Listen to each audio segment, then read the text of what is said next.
결혼식 전날 밤, 저는 제가 진짜 아가씨를 대신해 입양된 가짜라는 사실을 알게 되었습니다. 이 결혼식은 그저 진짜 아가씨를 위한 발판이었고, 저는 그녀가 밟고 올라설 레드카펫에 불과했죠. 절망 속에서 저는 휴대폰에 19,021 해꺼지라고 저장된 사람에게 문자를 보냈습니다. 내일 저 데리러 와줄 수 있어요? 상대방은 즉시 답장했습니다. 아니, 난 그렇게까지 비굴하진 않아. 저는 더 이상 답장하지 않고 휴대폰을 꺼버렸습니다. 그리고 다음 날 재계의 거물이 턱시도를 입고 한밤중에 거리를 미친 듯이 질주하는 영상으로 온 소셜미디어가 발칵 뒤집혔습니다. 결혼식 전날 밤, 저는 웨딩드레스가 잘못 배송된 것을 발견했습니다.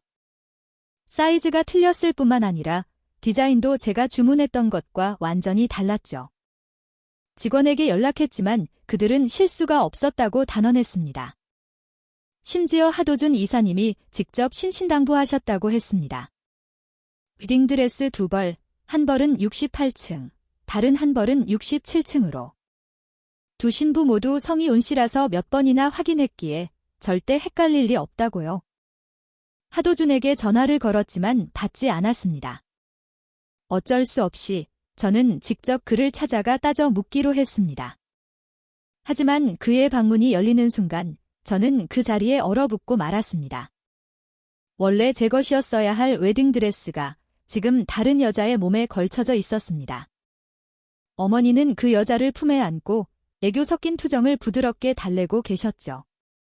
아버지와 하도준은 그 옆에 앉아 꿀이 뚝뚝 떨어질 듯한 다정한 눈빛으로 그녀를 바라보고 있었습니다. 저는 문밖에서 멍하니 서서 얼마나 오랫동안 그들을 바라봤는지 모릅니다. 하도준의 전화벨이 울리기 전까지는요. 전화를 받는 순간 그의 얼굴에서 미소가 순식간에 사라졌습니다. 그는 끝까지 들을 인내심도 없다는 듯 차갑게 한마디 툭 던졌습니다. 그 여자 신경 쓸 필요 없어. 통화가 끝나자마자 아버지가 물었습니다. 오니솔이 또 무슨 사고라도 쳤나? 하도준은 잔뜩 짜증이 난 얼굴로 고개를 끄덕였습니다. 가짜 주제에 정말 제가 자기랑 결혼할 거라고 생각했나 봐요. 귀찮아 죽겠네. 웨딩드레스를 입은 여자가 무슨 일이냐고 물으려 하자 그는 다른 핑계를 대며 그녀를 내보냈습니다. 그녀의 뒷모습을 보며 어머니의 입가에서 미소가 사라지고 그 자리엔 소름 끼치는 냉정함이 들어섰습니다. 어머니는 하도준에게 안심하라는 듯 눈짓하며 말했습니다. 조금만 더 참아. 내일만 지나면 저 가짜도 더는 쓸모가 없어질 테니. 그들이 말하는 가짜는 바로 저였습니다. 문틀을 꽉 쥔 채 돌아서려는데 등 뒤에서 부드러운 목소리가 들려왔습니다. 무슨 일이야? 저를 발견한 순간 부모님과 약혼자의 얼굴색이 완전히 변했습니다. 저는 하도준의 거친 손에 이끌려 방으로 끌려 들어왔습니다. 그는 저를 내려다보며 차가운 목소리로 말했습니다. 결혼식 끝나고 말해주려 했는데 내가 그렇게 알고 싶어 하니 지금 말해주지. 하도준은 휴대폰을 꺼내 가족사진 한 장을 보여주었습니다. 사진 속에는 부모님과 갓난아기가 있었습니다. 그의 시선이 사진에 머물자 표정이 한결 부드러워졌습니다. 오래전 온 집안은 깨끗하지 않은 사업을 하면서 사방에 원한을 샀어. 그래서 유일한 딸이 사흘이 멀다 하고 납치됐지? 가장 심각했을 땐 거의 죽을 뻔했고 그 후 그들은 딸을 다른 도시에 몰래 숨겨 키우기로 결정했어. 동시에 온 집안의 아가씨 행세를 할 가짜 아이를 하나 입양했고 웃고 싶었지만 입꼬리를 올리자마자 뜨거운 눈물이 흘러내렸습니다. 어쩐지 어릴 적부터 교통사고와 납치 사건이 끊이지 않았습니다. 어쩐지 사고가 날 때마다 부모님은 과일 바구니 하나 들고 와 잠시 제 얼굴만 보고는 서둘러 다른 도시로 떠나곤 했습니다. 어쩐지 그들은 사흘에 한 번꼴로 출장을 갔고 제가 울며 따라가겠다고 조르면 제 뺨을 때리고는 이기적이라며 욕했습니다. 그리고는 반성하라며 저를 어두운 방에 가뒀죠. 그 도시에 대한 이야기만 나와도 저는 어두운 방에 갇혔습니다. 밥도 물도 없이요. 제가 울다 지쳐 쓰러지면 보모가 대신 저를 훈육했고 그들이 출장에서 돌아와 제가 뉘우치지 않는다는 걸 알면 또다시 저를 때렸습니다. 그들은 말을 듣지 않는 아이는 그렇게 다뤄지는 거라고 했습니다. 저의 풍족한 삶을 위해 자신들이 얼마나 고생하는데 저는 감사할 줄 모르는 뼛속까지 나쁜 아이라고 했습니다. 점점 그들과 함께 출장을 가는 것은 제게 악몽이 되었고 그 도시의 이름만 들어도 저는 공포에 떨었습니다. 고등학교 수학 여행지가 그 도시로 정해졌을 때 공지를 듣자마자 저는 책상 밑에 웅크려 앉아가기 싫다며 흐느껴 울었습니다. 그 소식이 집에 전해지자 부모님은 학교에 거액을 후원하며 여행지를 바꿔달라고 요구했습니다. 하지만 새로운 여행지는 시설도 볼거리도 형편없었고 그 후로 학교는 다시는 수학여행을 가지 않았습니다.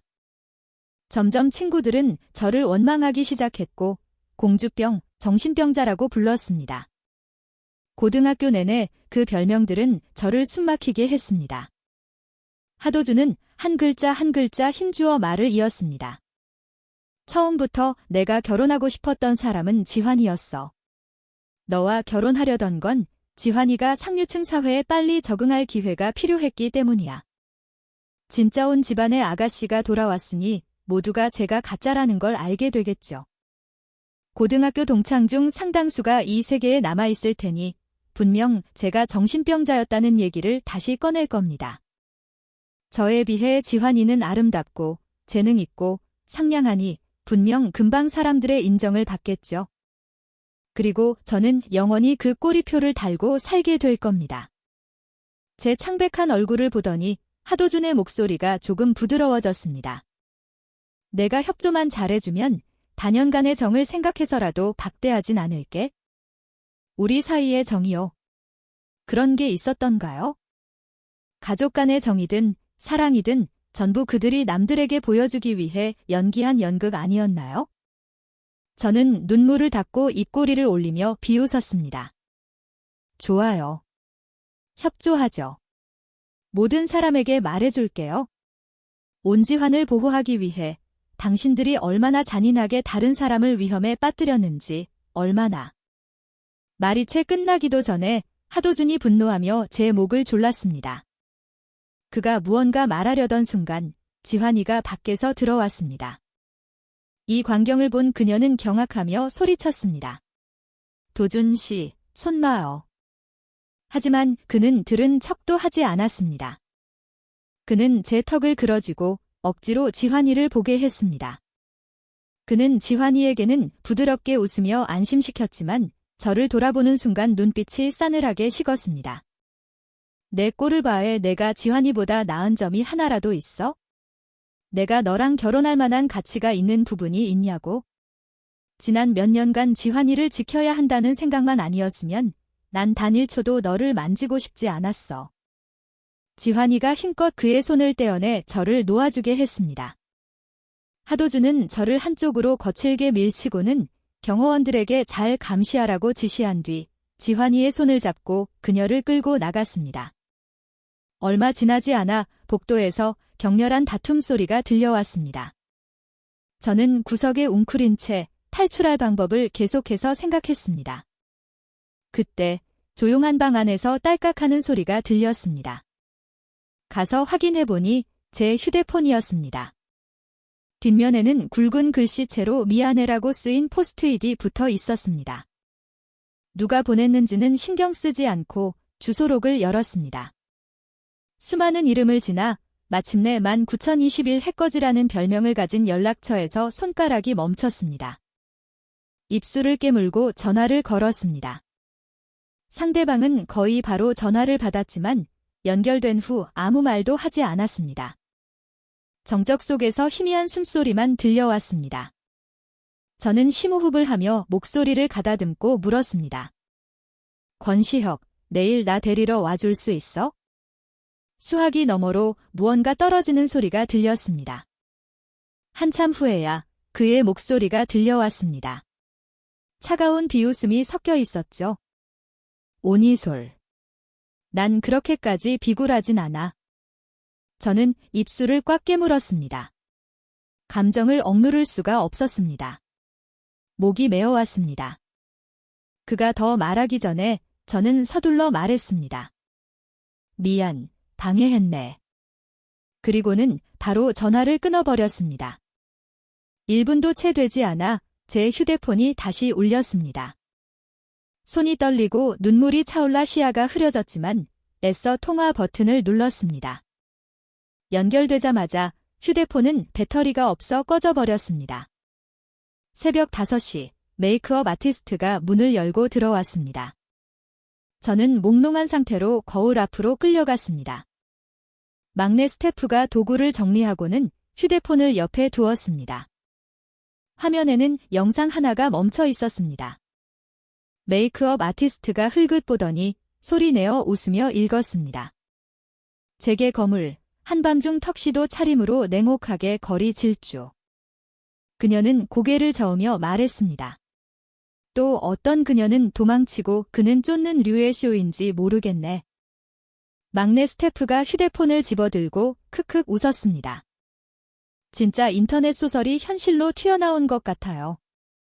그렇게 말하면서도 그녀는 화면에서 눈을 떼지 못했습니다. 근데 권시혁한테 시집가기 싫은 사람도 있나 봐요. 이 얼굴만 봐도 제게 거물이 아니더라도 시집갈 텐데. 익숙한 이름에 저는 살짝 놀랐습니다. 누구요? 스태프가 반복했습니다. 권시혁이요. 그녀는 비염이 심해 코맹맹이 소리를 냈고 그 세 글자는 어떻게 들어도 권시혁처럼 들리지 않았습니다. 저는 고개를 돌려 영상 속의 인물을 빤히 쳐다봤습니다. 그냥 동명이인이겠지? 내가 아는 권시혁은 밥도 제대로 못 먹고 다니는데 저렇게 비싼 정장을 입은 제게 거물일 리가 없어. 그렇게 생각하니 저도 모르게 실소가 터져 나왔습니다. 만약 그가 정말 그런 인물이었다면 그렇게 고생할 필요도 없었겠지? 저는 직원의 안내에 따라 연문으로 나가 무대 위로 올라섰습니다. 그녀는 이 결혼식의 진짜 사정을 몰랐기에 저를 하도준 앞으로 데려간 뒤 제 손을 그의 손에 쥐어주려고 했습니다. 하지만 손가락이 닿기 직전 하도준은 손을 거두었습니다. 그는 저를 무대 중앙에 우두커니 서 있게 내버려 두었습니다. 모든 하객들의 의심스러운 눈초리를 받으면서요. 저는 태연한 표정을 유지하며 살짝 웨딩드레스를 들어올리고 발걸음을 옮기려 했습니다. 하지만 막 발을 떼는 순간 하도준이 제 팔을 단단히 붙잡았습니다. 그의 눈빛은 차가웠습니다. 정신병원에 끌려가고 싶지 않으면 쓸데없는 짓 하지마. 도망칠 생각도 꿈도 꾸지 말고. 제가 고개를 들어 그를 쳐다보았지만 무언가 말하기도 전에 예식장 문이 활짝 열렸습니다. 밖에서 쏟아져 들어온 빛이 문 앞에 서 있는 온지환의 모습을 선명하게 비췄습니다. 그녀는 제가 주문했던 웨딩드레스를 입고 꽃길을 따라 한 걸음 한 걸음 하도준을 향해 나아갔습니다. 그녀가 나타난 순간부터 하도준의 눈빛은 숨길 수 없는 깊은 사랑으로 빛났습니다. 그는 그녀가 다가오기를 기다리지도 못하고 서둘러 그녀를 향해 걸어가 그녀의 손을 단단히 잡았습니다. 예식장은 즉시 웅성거리기 시작했습니다. 어떻게 신부가 둘이지? 온 가문과 하 가문의 결혼식 아니었어? 무대 위에 있는 여자가 오니솔인데. 설마 결혼식을 빼앗으려는 건가? 모든 시선이 제 부모님에게 쏠렸습니다. 두 분은 여전히 미소를 띤 채 하도준과 온지환이 함께 서 있는 모습을 사랑스럽게 바라보고 있었습니다. 두 사람이 무대 위에 단단히 서자 아버지가 옆 사람에게서 마이크를 받아들고 앞으로 나섰습니다. 그는 죄송하다는 표정으로 입을 열었습니다. 여러분께 볼썽사나운 모습을 보여드려 죄송합니다. 제 친딸을 최근에야 찾았는데 이 소리가 그 사실을 받아들이지 못해 정신적으로 불안정한 상태입니다. 제 불찰로 아이가 회복하지 못하고 지환이를 사칭해 하도준 군과 결혼하려는 극단적인 행동까지 하게 되었습니다. 말을 마친 그는 하도준을 돌아보며 감격스러운 말투로 말했습니다. 이 소리를 제대로 가르치지 못한 내 잘못일세.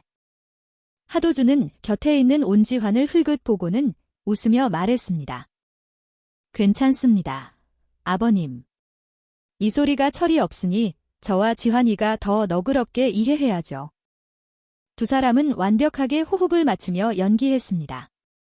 하객들의 시선은 점차 놀라움에서 혐오와 경멸로 바뀌었습니다. 은혜도 모르는 양녀가 진짜 아가씨의 자리를 탐내고 심지어 정신병까지 있어서 웨딩드레스를 입고 무대에 올라 신부 행세를 하다니. 누가 봐도 혐오스러운 일이었습니다. 이것이 그들의 계획이었군요. 온지환을 불쌍하고 순진한 여자로 만들어 모두가 그녀를 빨리 받아들이게 하고 저는 영원히 미친 사람으로 만드는 것.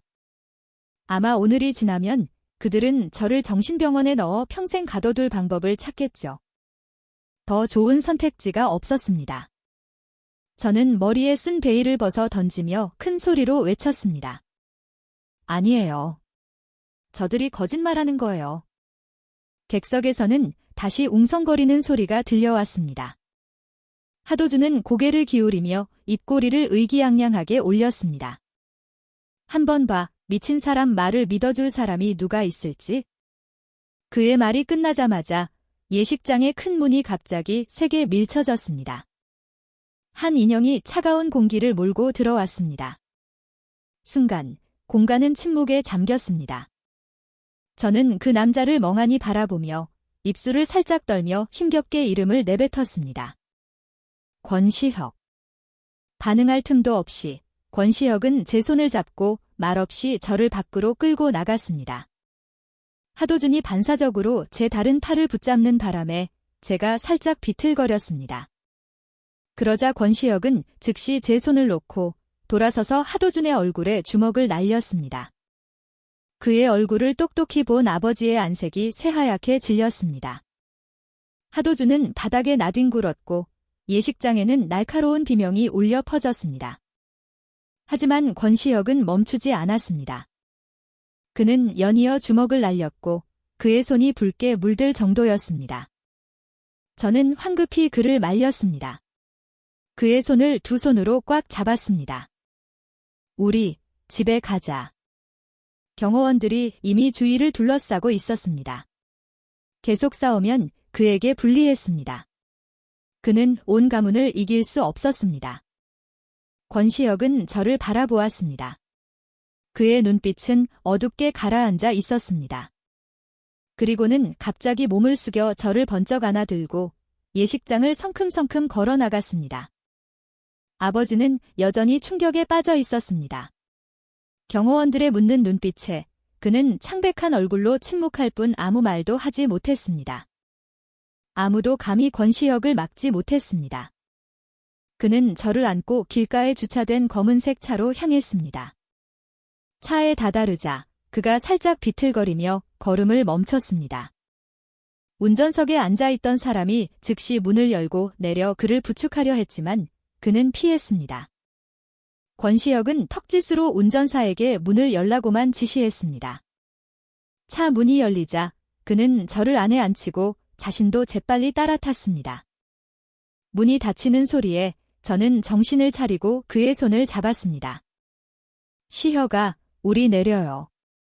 그의 모습을 보니 지난 몇 년간 그가 얼마나 힘들게 살았는지 짐작할 수 있었습니다. 이제 저도 온 가문과 완전히 연을 끊었으니 이 고급차는 우리가 감당할 수 없었습니다. 권시혁은 제 손을 꽉 잡았습니다. 그의 눈에는 고통이 가득했습니다. 내가 오라고 했잖아. 이제 와서 내리겠다고? 오니솔, 대체 뭘 원하는 거야? 저는 입술을 깨물며 감정을 추스르고 운전사를 향해 말했습니다. 기사님, 아직 차 출발 안 했으니까 지금 내리면 요금 좀 싸게 해주실 수 있나요? 권시혁의 손에서 힘이 살짝 풀렸습니다. 운전석에 앉아있던 남자가 고개를 돌리며 희죽 웃었습니다. 형수님, 돈 안 받아요. 저는 멍해졌습니다. 임진우. 그는 학창시절 권시혁을 따르던 후배였습니다. 항상 우리 뒤를 졸졸 따라다녔죠. 저는 미간을 찌푸리며 물었습니다. 이 차, 내 거야? 임진우는 고개를 저었습니다. 이 차, 형. 말을 마치기도 전에 권시혁의 차가운 눈빛에 말을 바꿨습니다. 제 거예요. 형이 형수님 모시러 간다는데 없어 보이면 안 되잖아요. 그래서 이 차 끌고 왔어요. 권시혁은 제 손을 더 꽉 잡고 저와 임진우의 대화를 조용히 듣고 있었습니다. 얼마 지나지 않아 그는 차창에 기댄 채 스르르 잠이 들었습니다. 저는 그를 돌아보며 그의 손이 뜨겁게 달아오른 것을 분명히 느꼈습니다. 걱정되어 임진우에게 물었습니다. 권시혁, 그는? 묻고 싶은 게 너무 많았습니다. 오지 않겠다더니 왜 결국 왔는지, 왜 열이 나는지, 왜 그렇게 초췌해 보이는지. 하지만 결국 어디서부터 물어야 할지 몰랐습니다. 임진우가 갑자기 무릎을 탁 치며 속사포처럼 말했습니다. 형수님, 모르셨죠? 형이 형수님 결혼 소식 듣자마자 자기가 사고 칠까봐 술을 진탕 마셨어요. 자제력 잃을까봐 저한테 가둬달라고까지 했다니까요. 근데 한밤중에 형수님이 전화했잖아요. 목소리 듣자마자 형수님한테 무슨 일 생긴 거 알고 안절부절 못하다가 방문을 부숴버렸어요. 그때 전 없었는데 형이 위층에서 직접 기어 내려오다가 휴대폰도 떨어뜨려 박살내고 그대로 호텔까지 밤새 달린 거예요. 저는 권시혁의 손을 꽉 잡고 그의 정장을 내려다보았습니다. 옷자락에는 흙먼지가 가득했고 심지어 몇 군데는 찢어져 있었습니다. 분명 여러 번 넘어진 게 틀림없었습니다. 눈가가 시큰거렸습니다. 고개를 드니 백미러를 통해 훔쳐보는 임진우의 시선과 마주쳤습니다. 그가 제 우는 모습을 볼까봐 저는 서둘러 심호흡을 하며 화제를 돌렸습니다. 그를 놀리듯 말했죠. 오늘 아침에 들었는데 어떤 제게 거물이 턱시도 입고 거리를 미친 듯이 질주했다더라. 혹시... 말이 끝나기도 전에 임진우가 급정거를 했습니다. 차가 심하게 흔들렸고 잠들어 있던 권시혁이 균형을 잃고 제품으로 쓰러졌습니다. 저는 깜짝 놀라 그를 받치려 했지만 그는 일어날 생각이 없는 듯 오히려 제 허리를 더 꽉 끌어안았습니다. 그의 이마가 제 무릎에 닿았습니다. 얇은 웨딩드레스를 통해 전해지는 그의 뜨거운 체온에 저는 감히 움직일 수 없었습니다. 제가 몸을 움직이려 하자 그는 더 세게 안았습니다. 임진우는 백미러로 우리를 보며 미소를 감추지 못했습니다. 한참 웃던 그는 갑자기 진지하게 물었습니다. 형수님, 이제 집으로 가요? 아니면 병원으로 가요? 제가 대답하기도 전에 권시혁이 쉰 목소리로 말했습니다. 구청으로 가. 임진우는 눈썹을 치켜올리며 제게 묻는 눈빛을 보냈습니다. 저는 고개를 저으며 낮은 목소리로 말했습니다. 안 가. 제 단호한 태도에 권시혁은 이를 악물고 힘없이 물었습니다. 왜 나랑 결혼하기 싫어? 그럼 왜 나더러 오라고 했어? 그의 목소리는 갈라져 있었고 내뱉는 글자 하나하나에 상처가 묻어났습니다. 내가 도대체 뭐가 부족한데? 마치 그 순간에만 정신이 든 것처럼 권시혁은 다시 제 품에 얼굴을 묻고 나지막이 반복했습니다. 오니솔왜. 저는 손을 뻗어 그의 얼굴을 부드럽게 쓰다듬고 살짝 고개를 기울여 그의 이마에 제 이마를 맞대었습니다. 그 어느 때보다 부드러운 목소리로 말했습니다. 시혁아, 너랑 결혼하기 싫은 게 아니야? 그냥 내가 서류를 안 가져왔어. 그리고 너, 열이 너무 심해. 정말 이런 상태로 나랑 결혼하고 싶어? 열이 점점 심해지는지 그의 의식이 흐려지기 시작했습니다. 한참 후에야 그는 작게 고개를 저었습니다. 싫어 싫어. 저는 몸을 숙여 그의 이마에 가볍게 입을 맞췄습니다. 그럼 일단 집에 가자. 내가 다 나으면 우리 바로 혼인신고하러 가자. 응. 권시혁은 다시 고개를 숙였습니다.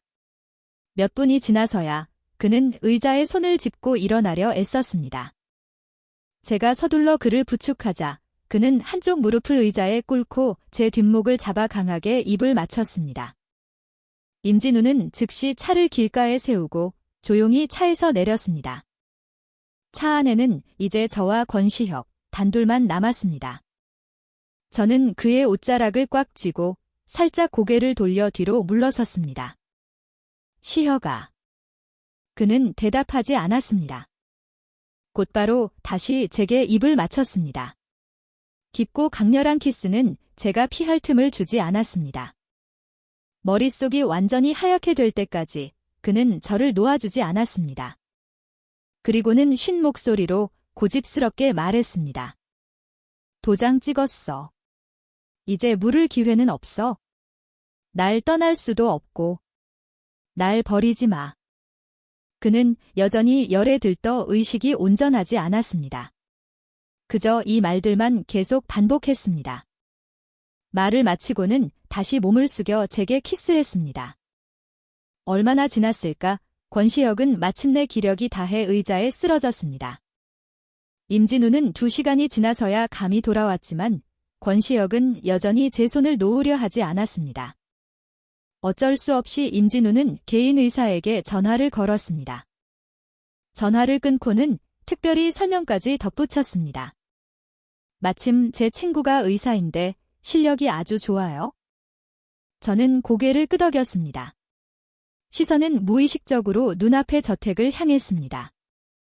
그럼 이 집 전체가? 제가 다 묻기도 전에 권시혁이 초조하게 말을 끊었습니다. 진우 거야. 난 그냥 얹어 사는 거고. 임진우도 서둘러 고개를 끄덕이며 맞장구를 쳤습니다. 맞아요, 맞아요. 제 거예요. 제가 요즘 사업이 잘 돼서 돈 좀 벌었거든요. 형수님도 아시잖아요. 형이 저한테 친형 같은 존재인 거. 형이 힘든데 제가 빌려주는 건 당연하죠. 저는 의심 없이 조용히 임진우가 문을 열기를 기다렸습니다. 하지만 그는 권시혁의 곁으로 달려가 그의 팔을 자기 어깨에 걸치며 말했습니다. 제가 형 부축해서 들어갈게요. 형수님은 잠시 쉬세요. 그는 제가 거절할 기회조차 주지 않았습니다. 하지만 권시혁이 제 곁을 떠나는 순간 저는 임진우가 나지막이 묻는 소리를 들었습니다. 형, 현관문 비밀번호 뭐예요? 질문이 끝나자마자 권시혁은 임진우의 어깨에서 손을 떼고 저를 꽉 끌어안았습니다. 임진우는 완전히 속수무책이 되어 머리를 극적이며 멋쩍게 웃었습니다. 형수님, 형이 비밀번호를 바꿨나 봐요. 제가 못 맞추겠네. 권시혁은 저를 안고 천천히 문으로 다가가 지문 인식기에 손가락을 댔습니다. 임진우는 의미심장한 미소를 지으며 눈을 가늘게 떴습니다. 제 시선을 마주치자 그는 손까지 흔들었습니다. 괜찮아요, 형수님. 예전에도 2분 이러셨잖아요. 전 익숙해요. 그러고는 감탄하며 말했습니다. 아, 좋다. 드디어 2분이 함께하게 됐네요.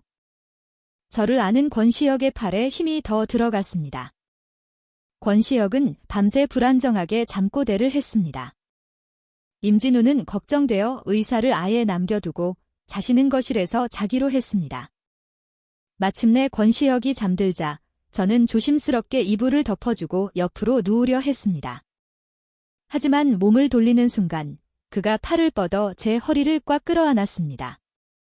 그를 누를까 봐 걱정되어 살짝 몸을 빼려 하자 그가 작게 신음하며 팔에 힘을 더 주었습니다.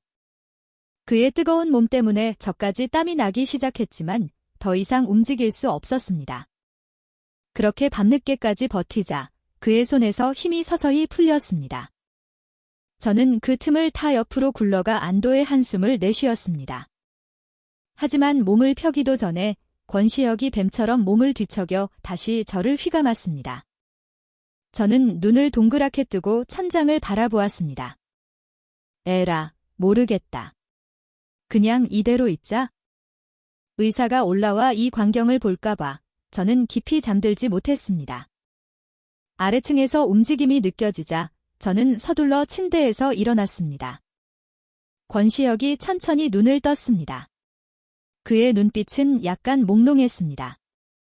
제가 물었습니다. 좀 괜찮아. 아직 힘들어? 권시혁은 고개를 저었습니다. 목소리는 여전히 잠겨 있었습니다. 아니, 안 괜찮아. 너무 힘들어. 마치 제가 믿지 않을까 봐 그는 제 손을 끌어다 자기 이마에 갖다 댔습니다. 저는 저항하지 않고 그의 체온을 확인했습니다. 열은 내렸네. 다른데 아픈 곳은 없어? 의사 선생님 불러서 좀 봐달라고 할게. 제가 막 일어나려는데 권시혁이 제 손을 잡아당겨 품에 안았습니다. 그가 작게 한숨을 쉬며 말했습니다. 머리도 아프고 다리도 아프고 심장도 아파. 마지막 말을 듣고 저는 깜짝 놀라 그를 밀치고 의사를 부르러 가려 했습니다. 하지만 권시혁은 여전히 제 손을 놓지 않았습니다. 두 휴대폰 모두 근처에 없어서 저는 어쩔 수 없이 큰 소리로 임진우를 불렀습니다. 1분도 안 되어 임진우가 문을 밀고 들어왔습니다. 무슨 일이에요? 저는 권시혁의 품에서 벗어나려 애쓰며 말했습니다. 의사 선생님 좀 불러줘. 머리, 다리, 심장 다 아프다는데 병원에 가봐야 하는 거 아닌지. 의사가 방으로 들어오자 권시혁이 임진우를 쳐다봤습니다. 임진우는 즉시 의사에게 다가가 쉴 새 없이 물었습니다. 어때요? 심각해요. 혹시 혼자 못 자고 옆에 누가 있어야 하는 건 아니죠? 감정적으로 흥분하면 안 되는 거 아닌가요? 슬프거나 화나거나 뭐 그런 거요. 의사는 어쩔 수 없다는 듯 그를 한 번 보고 고개를 끄덕였습니다. 네, 옆에서 돌봐줄 사람이 있는 게 좋습니다. 그럼 확실히 심각한 거네요. 저는 권시혁의 손을 잡고 말했습니다. 가자, 우리 병원 가자. 권시혁은 작게 기침하며 힘없이 말했습니다.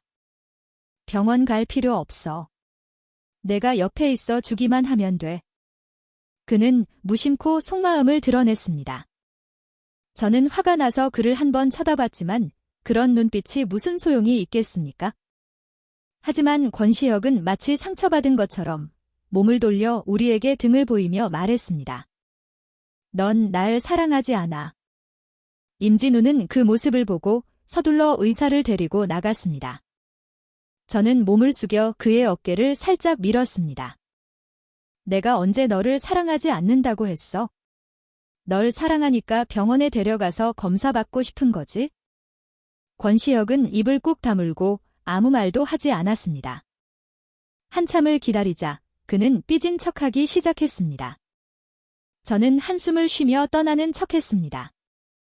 내가 나랑 얘기하기 싫으면 나 갈게. 막 일어서자마자 권시혁이 저를 다시 침대로 끌어당겼습니다. 그는 저를 품에 꽉 안고 창백한 얼굴로 지친 목소리를 냈습니다. 나 좀 더 달래줄 수는 없어? 그 하씨놈은 너한테 그렇게 대했는데도 달래졌잖아. 왜 나한테는 그렇게 못해줘? 저는 멍하니 되물었습니다. 내가 언제 그 사람을 달래줬어?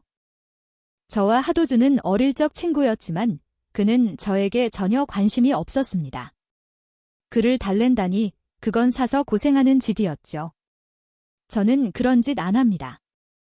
권시혁이 즉시 쏘아붙였습니다. 내가 그놈이랑 영화 보러 갔을 때. 그 말을 듣고서야 어렴풋이 기억이 났습니다. 그때 온씨 부모님이 기자를 불러 우리가 다정한 저녁 데이트를 하는 것처럼 몰래 사진을 찍게 하고 결혼 발표의 빌미로 삼으려 했습니다. 하지만 하도준이 협조하지 않았고 저도 어떻게 연기해야 할지 몰라 그의 시간을 낭비하게 했습니다. 하도준은 불쾌한 기색을 보였고 그때 찍은 사진은 분명 쓸 수 없었을 겁니다. 계획이 실패하면 집에 돌아가서 제가 혼날 테니 야단 맞지 않으려고 몇 마디 달래는 말을 했던 것 같습니다. 물론 결국 하도준은 협조하지 않았죠.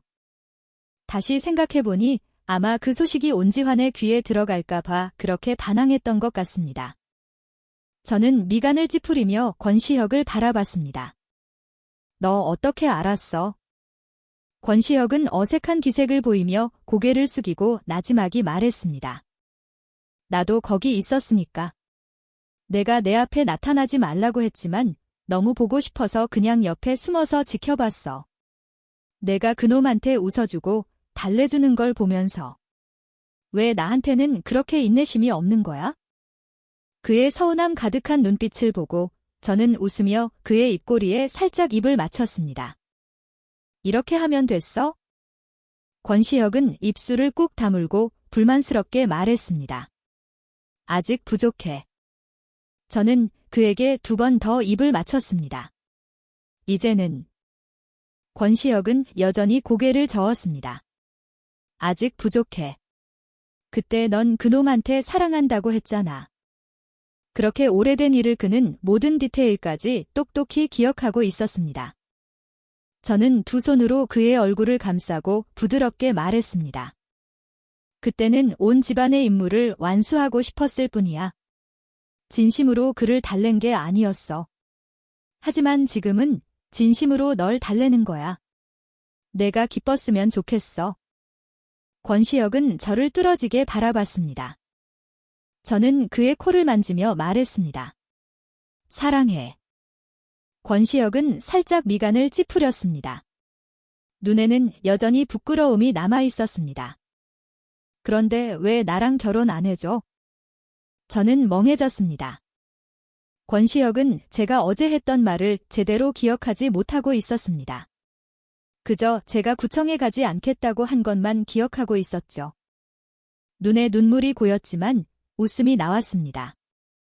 제가 울 것 같은 모습을 보자 권시혁은 고개를 숙여 제게 세게 입을 맞췄습니다. 저는 어쩔 수 없이 말했습니다. 안 한다고 한 적 없어. 내가 다 나을 때까지 기다려야 한다고 했지? 권시혁은 미간을 찌푸렸습니다. 나 다 나았어. 헛소리. 방금 머리 아프고 다리 아프고 심장 아프다고 했잖아. 저는 그를 밀치고 일어났습니다. 안 돼, 아직 안 나았어. 지금 자. 권시혁은 꼼짝도 하지 않았습니다. 저는 손가락으로 그의 어깨를 쿡쿡 찌르며 누우라고 했습니다. 권시혁은 즉시 제 손을 잡아 꽉 쥐었습니다. 그럼 내가 여기 같이 있어줘. 알았어. 내가 원한다면 같이 있어 줄게. 어쨌든 넌 환자니까. 그의 옆에 눕자마자 권시혁은 저를 품에 끌어안았습니다. 제가 반응하기도 전에 그는 제 입술에 손가락을 대며 말했습니다. 쉿, 자. 해야 할 일이 많았지만 그가 환자이기에 저는 꼼짝없이 누워있을 수밖에 없었습니다. 잠시 후 저는 조심스럽게 그의 품에서 빠져나와 옆에 베개를 놓아주었습니다. 방문을 열고 보니 임진우와 의사는 이미 떠나고 없었습니다. 바닥에는 새 휴대폰 2대가 놓여 있었고 2대 모두 그의 번호가 저장되어 있었습니다. 옆에는 현금 다발도 있었죠. 저는 휴대폰 1대를 권시혁 옆에 두고 조용히 방을 나섰습니다. 주방에는 먹을 것이 아무것도 없었습니다. 장을 좀 보고 신분증도 가져와야 했습니다. 그러면 그가 나았을 때 바로 혼인신고를 할 수 있을 겁니다. 그때가 되면 권시혁은 더 이상 내가 나랑 결혼하기 싫어하는구나 같은 생각을 하지 않겠죠. 신분증을 챙겨 막 집으로 돌아왔을 때였습니다. 문을 밀고 들어가자마자 권시혁이 저를 꽉 끌어안았습니다. 바닥을 보니 붉은 자국이 있었고 그의 손과 발에도 피가 묻어 있었습니다. 저는 그를 살짝 밀며 물었습니다. 무슨 일이야? 그를 소파 쪽으로 부축하며 구급상자를 가져와 상처를 치료해주려 했습니다. 하지만 막 움직이려 하자 권시혁은 위기감을 느낀 듯 저를 더 꽉 껴안았습니다. 일어났는데 내가 없어서 내가 가버린 줄 알고 급하게 찾으러 나갔다가 물건을 떨어뜨렸어. 그는 쳐다보지도 않고 서둘러 아래층으로 달려갔고 마침 돌아온 저와 마주친 것이었습니다. 저는 아무 말 없이 그의 상처를 묵묵히 치료했습니다. 단순히 물건을 떨어뜨린 게 아니었습니다. 그의 손에는 유리 조각까지 박혀 있었습니다. 제가 아무 말도 하지 않자 권시혁의 목소리가 약간 불안해졌습니다. 난 그냥 내가 가버릴까 봐 무서웠어. 그의 얼굴을 보니 비정상적으로 붉었습니다. 저는 구급상자를 내려놓고 그의 이마가 아직 뜨거운지 확인하려 했습니다. 하지만 손이 닿기도 전에 그가 제 손을 꽉 잡고 자기 뺨에 갖다 댔습니다. 나 또 열나. 너무 힘들어. 만져봐. 제 손이 그의 얼굴에 닿자 타는 듯한 뜨거운 온도가 느껴졌습니다. 저는 손을 빼며 말했습니다.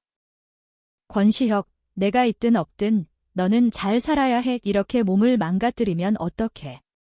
내 몸은 필요 없는 거야? 권시혁은 고개를 숙였습니다. 곧바로 그는 제 손을 꽉 잡고 제 손에 뺨을 비볐습니다. 내가 잘못했어. 나 때려. 때리고 나면 화 풀 거지? 그럼 안 떠날 거지? 제발 나 버리지 마. 저는 손을 빼려 했지만 그는 더 꽉 잡았습니다. 권시혁.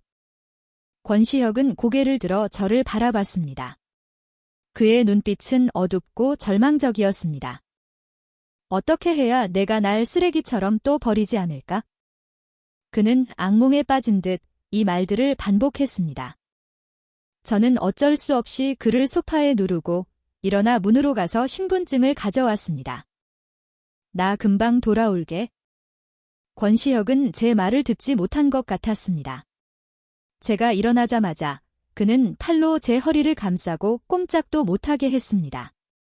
그가 또 미쳐 날뛸까 봐 저는 어쩔 수 없이 그를 부축하며 한 걸음 한 걸음 문으로 향했습니다.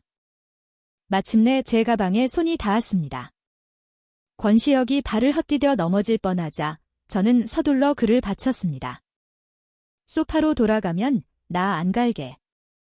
권시혁은 마침내 제 말을 알아들은 듯 저를 꽉 안고 비틀거리며 소파로 향했습니다. 그는 찻상에 걸려 넘어졌고 우리는 동시에 소파 위로 쓰러졌습니다. 쓰러지는 순간 권시혁은 무의식적으로 제 머리 밑에 손을 받쳤습니다. 그가 깨어나면 잊어버릴 걸 알았지만 저는 여전히 그의 앞에서 신분증을 꺼내 흔들었습니다. 나 방금 신분증 가지러 나갔다 왔어. 내가 말했잖아. 너 다 나으면 우리 결혼할 거라고. 기억나. 권시혁은 마침내 이해한 듯 고개를 끄덕였습니다. 저는 하늘을 보며 한숨을 쉬었습니다. 그럼 다시 말해줄게. 지금 올라가서 자아이 깨어나면 우리 혼인 신고하러 가자. 권시혁은 다시 고개를 저었습니다. 내가 가버릴 거야?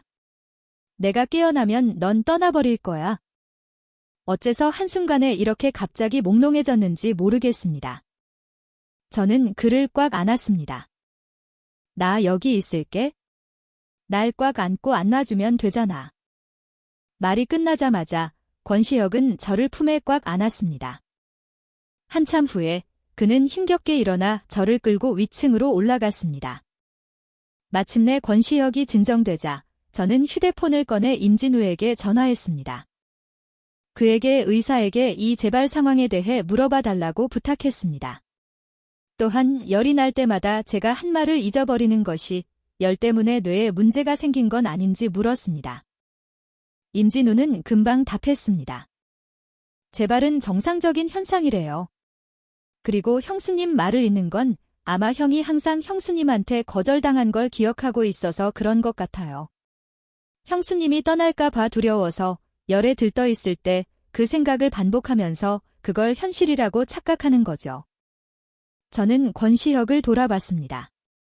그의 미간이 굳게 찌푸려져 있었습니다. 얼마나 두려웠으면 꿈속에서까지 그 생각을 해야 했을까? 임진우는 잠시 망설이다가 말했습니다. 형수님, 그 해의 일은 형에게 아주 깊은 상처로 남았어요. 마음속에 풀리지 않는 매듭이 되어버렸죠. 그러니까 형수님이. 그는 말을 잇지 못했습니다. 저는 조용히 고마워라고 답하고 전화를 끊었습니다. 한참 후 저는 이마에 손을 얹고 한숨을 쉬었습니다. 권시혁의 부모님은 일찍 돌아가시고 그에게 막대한 재산을 남겼습니다. 하지만 그때 권시혁은 어렸고 그 재산을 관리할 능력이 없었습니다. 밖으로는 호시탐탐 노리는 경쟁자들이, 안으로는 재산을 차지하려는 야심찬 친척들이 있었습니다. 그가 점점 성장하는 것을 보며 집안의 숙부들은 결국 혹 가문의 재산이 권시혁의 손에 들어갈까 두려워했습니다. 그래서 온갖 방법으로 그를 해치려 했습니다. 그들은 그를 집에서 쫓아내 그를 무일푼으로 만들었습니다. 제가 그를 만났을 때 그는 밥도 제대로 못 먹을 정도로 가난한 아이였습니다. 게다가 차갑고 다가가기 힘든 껍데기를 쓰고 있었죠.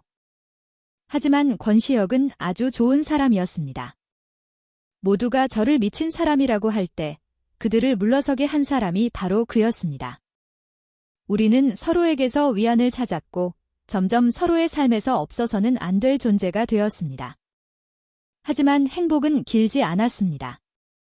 많은 사람들이 우리를 서로를 끌어안은 두 미친 사람이라고 말했습니다. 이 말이 온 집안의 귀에 들어갔습니다. 그들은 당연히 제가 누구를 만나는지 신경 쓰지 않았지만 제가 온 집안의 명성에 먹칠을 할까봐 두려워했습니다. 그리고 혹 가문은 권시혁이 온 집안과 연합하여 다시 강해질까봐 두려워했습니다.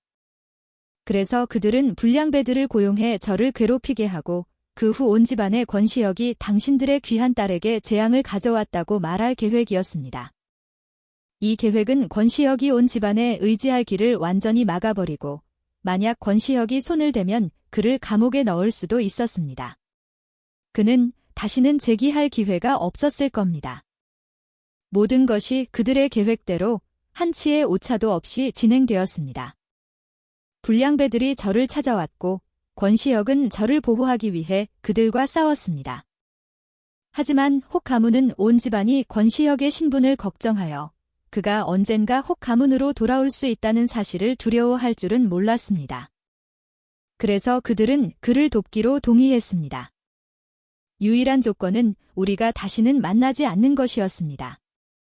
권시혁은 어떻게든 동의하지 않았지만 저는 그의 인생이 망가지는 것을 보고만 있을 수 없었습니다. 그래서 어쩔 수 없이 극단적인 방법을 써서 권시혁이 저를 만나지 못하게 했고 잔인하게 그와 연을 끊었습니다. 그날 권시혁의 절망적인 눈빛을 잊을 수 없습니다. 제가 할 수 있는 일은 그에게 포기하지 말라고 익명의 편지를 쓰는 것뿐이었습니다.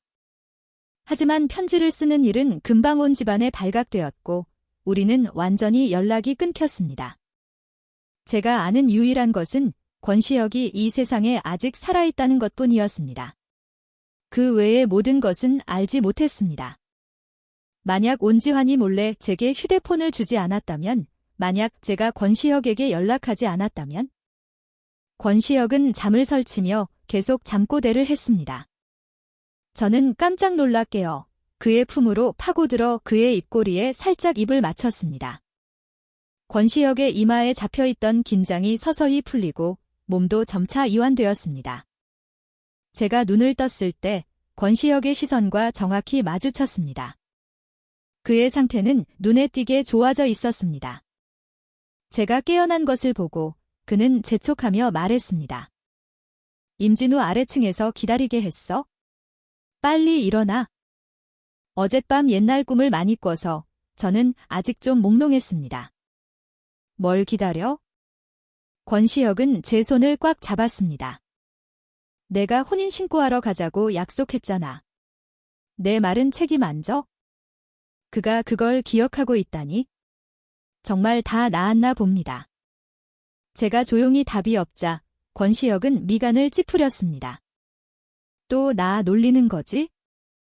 그가 조급해하는 것 같아 저는 더 이상 장난치지 않고 씻으러 일어나려 했습니다.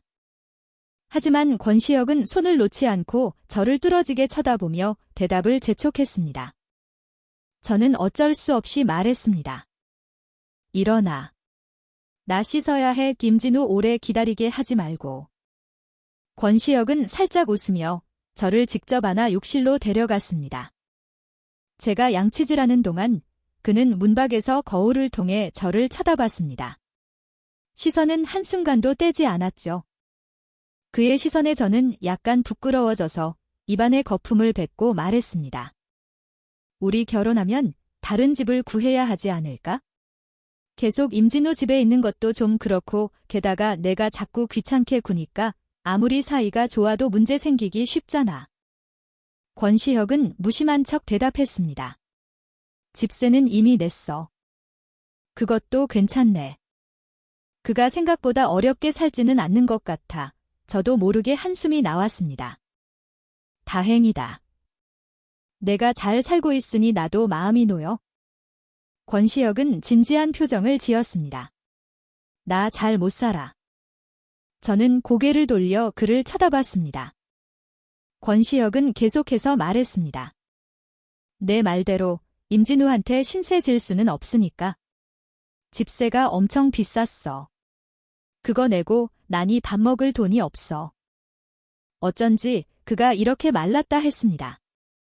제 표정을 보더니 권시혁이 덧붙였습니다. 내가 없어서 난 아무것도 할 수가 없었어. 그의 손가락이 무의식적으로 말려들었습니다. 매우 불안해 보였습니다. 그의 계략을 간파한 저는 고개를 들어 그의 턱에 살짝 입을 맞췄습니다. 나 여기 있을게. 항상 내 곁에 있을게. 권시혁은 저를 깊이 바라봤습니다. 한참 후에 그는 참지 못하고 고개를 숙여 제 입술에 키스했습니다. 혼인신고서를 손에 쥐고 나서야 권시혁의 긴장된 몸이 서서히 풀렸습니다. 제가 그를 좀 놀려주려고 그의 눈앞에서 혼인신고서를 흔들자마자 권시혁이 제 손목을 꽉 잡고 저를 차 안으로 밀어 넣었습니다. 그는 입술을 살짝 깨물었고 숨결이 가빠졌습니다. 제가 그의 옷깃을 살짝 당기며 집에 가서 키스하자는 신호를 보냈지만 제 손을 놓자마자 멀지 않은 곳에서 온 여사님의 놀란 목소리가 들려왔습니다. 온이솔. 고개를 들어보니 온씨 부부가 맞은편에 서 있었습니다. 그 뒤에는 하도준과 온지환도 있었죠. 그들과 더 이상 얽히고 싶지 않아 저는 권시혁의 손을 끌고 차에 타려 했습니다. 하지만 권시혁은 꼼짝도 하지 않았습니다. 그는 네 사람을 차갑게 쳐다봤습니다.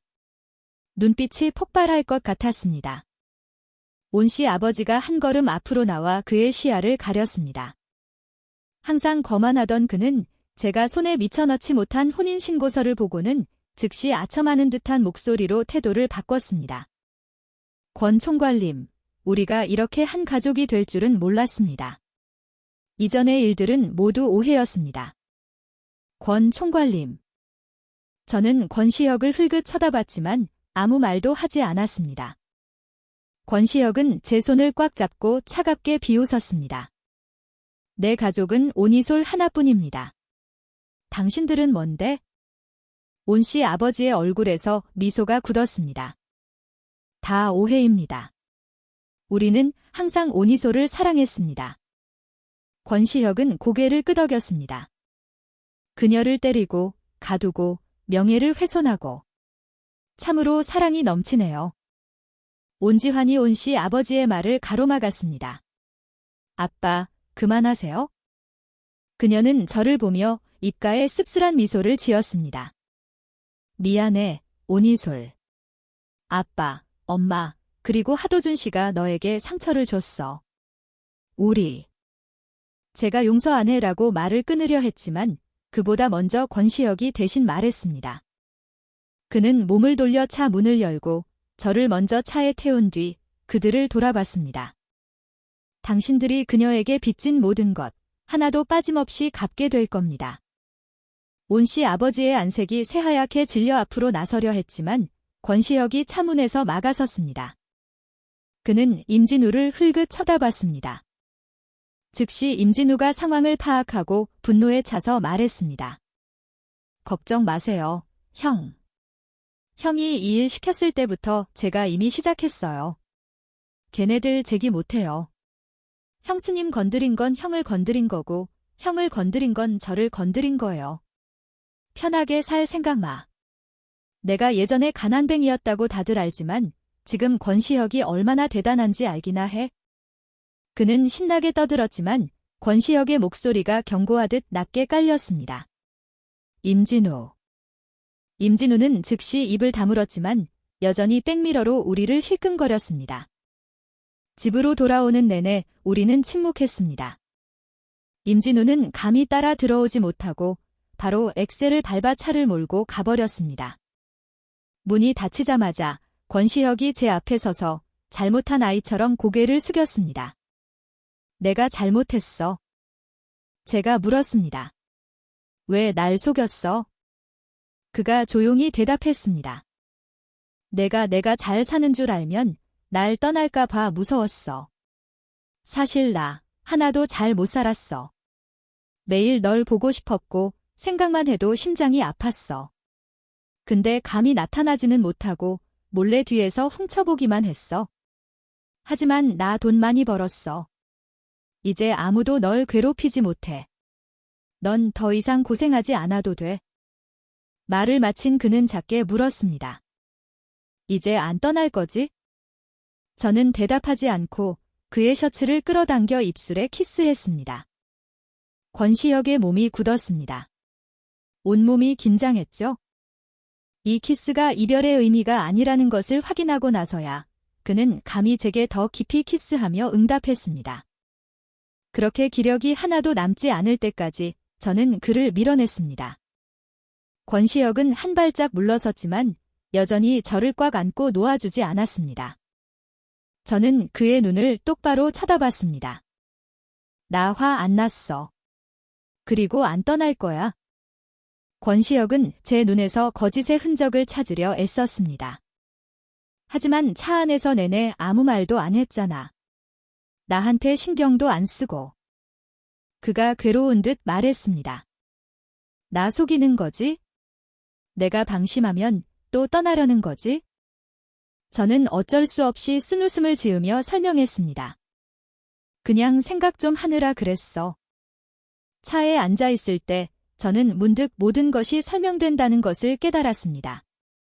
왜 임진우가 사업이 잘 되는데도 항상 필요할 때 나타나는지, 왜 권시혁과 그 소위 제게 거물이 같은 날 밤에 거리를 미친 듯이 질주했는지.